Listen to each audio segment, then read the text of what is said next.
Hello, मैं Balwant Singh Ratan, doctor Bhimrao Ambedkar government college Ganganagar से। आज मैं आपको सांख्यिकी का एक और इम्पोर्टेंट टॉपिक करवाऊंगा।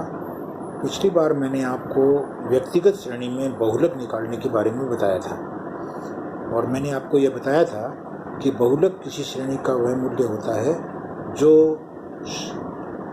जो सर्वाधिक घनत्व रखता है या जिसके चारों तरफ अन्य सभी मूल्य जो है वो केंद्रित रहते हैं, संकेंद्रण बिंदु होता है।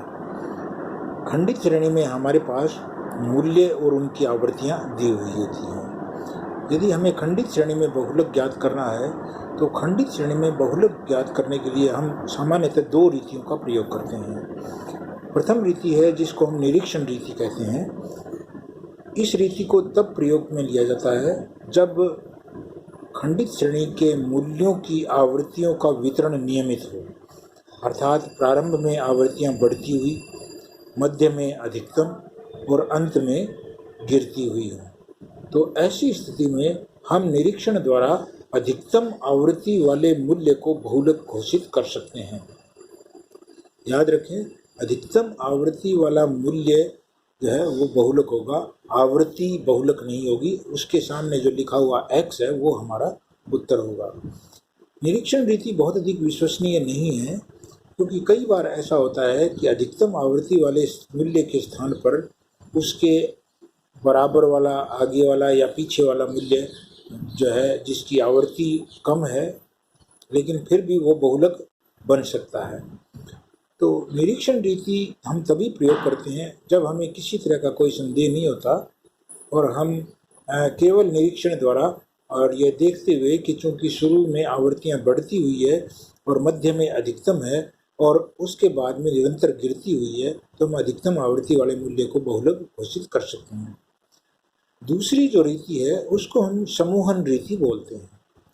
समूहन रीति तब प्रयोग में ली जाती है जब किसी श्रेणी में अधिकतम आवृत्ति वाले मूल्यों की संख्या एक से अधिक हो या अधिकतम आवृत्ति वाला मूल्य श्रेणी के बिल्कुल प्रारंभ में या अंत में हो, मध्य में ना हो, या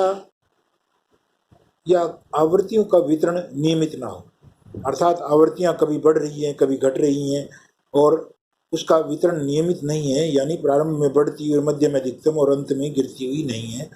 तो ऐसी स्थिति में अनियमित वितरण की स्थिति में हम जो है दूसरा तरीका अपनाते हैं जिसको हम समूहन रीति बोलते हैं। समूहन रीति में हमारे पास दो कॉलम पहले बने हुए हैं, एक x नामक कॉलम जिसमें हमें मूल्य दिए हुए हैं और दूसरा उसकी फ्रीक्वेंसी का कॉलम जिसमें सभी मूल्यों की फ्रीक्वेंसी दी हुई है। इस फ्रीक्वेंसी वाले मूल्य के अलावा, इस कॉलम के अलावा हमें आगे 6 कॉलम की एक सारणी बनानी होती है। 6 कॉलम में हमें क्या क्या लिखना होता है ये मैं आज आपको बता रहा हूँ। जो प्रथम कॉलम है वो दी हुई आवृत्तियाँ ही प्रथम कॉलम है, यानी हमारा पहला कॉलम जो है वो मूल्यों की जो आवृत्तियाँ दी हुई है वो आवृत्तियों वाला कॉलम ही पहला कॉलम कहलाएगा। दूसरा जो कॉलम है उस दूसरे कॉलम में प्रारंभ से दो आवृत्तियों का जोड़ हम लिखते हैं। याद रखिए, प्रारंभ से दो आवृत्तियों का जोड़। तीसरे कॉलम में हम प्रारंभ में एक आवृत्ति छोड़कर उसके बाद में दो का योग लिखते हैं, यानी पहले में दी हुई आवृत्तियां, दूसरे में दो आवृत्तियों का योग और तीसरे में प्रथम आवृत्ति छोड़कर उसके बाद दो आवृत्तियों का योग। तो चौथा कॉलम है उसमें प्रारंभ से तीन आवृत्तियों का योग लिखते हैं, 3 आवृत्तियां जोड़ी और उनके बीच में लिख दी, उसके बाद अगली 3 आवृत्तियां जोड़ी उसके बीच में लिख दी और उसके बाद अगली 3 आवृत्तियां जोड़ी और बीच में लिख दी। याद रखिए, आपको 3 आवृत्तियां जोड़नी है। यदि आखिर में आपके पास 3 से कम आवृत्तियां बचे तो उनका कुछ नहीं करना, उनको छोड़ देना है। हमें योग तभी करना है जब हमें 3 आवृत्तियां मिले।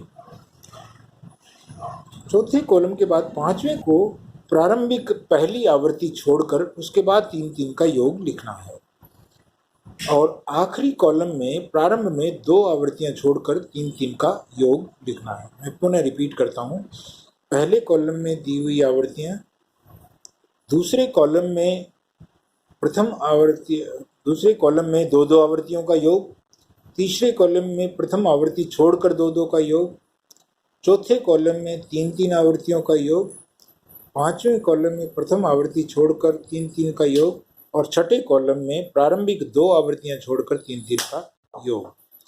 ये 6 कॉलम हमें तैयार कर लेने हैं।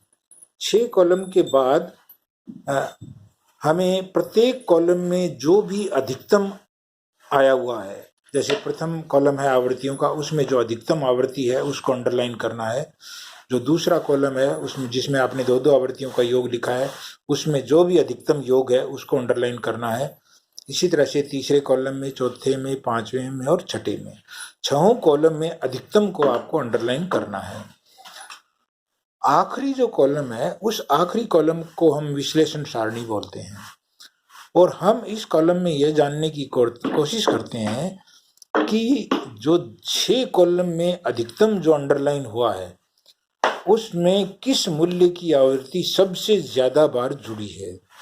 इसको ज्ञात करने के लिए हम पहले कॉलम में अधिकतम आवृत्ति जो भी है उसके सामने उस लाइन में उसको एक अवार्ड दे देते हैं, यानी वो एक बार अधिकतम में योग में शामिल हो चुकी है। फिर दूसरे कॉलम में दो दो आवृत्तियों का योग लिखा हुआ है, उसमें जो भी अधिकतम है उसमें जो दो आवृत्तियां जुड़ी हुई है उन दोनों आवृत्तियों की लाइन में एक एक नंबर उसमें दे देते हैं। यही काम हम तीसरे, चौथे, पांचवें और छठे कॉलम में करते हैं। 6 कॉलम में जो भी अधिकतम है उस अधिकतम में शामिल आवृत्तियों को अवार्ड देने के बाद आपको यह देखना है कि किस मूल्य की आवृत्ति को सबसे ज्यादा अवार्ड मिले हैं। जिस मूल्य की आवृत्ति को सबसे ज्यादा अवार्ड मिले हैं वह मूल्य बहुलक कहलाएगा। यह समूहन रीति है। इस समूहन रीति के बारे में हम और चर्चा करेंगे कल, जब मैं आपको सतत श्रेणी में बहुलक के बारे में बताऊंगा। आज इतना ही, धन्यवाद।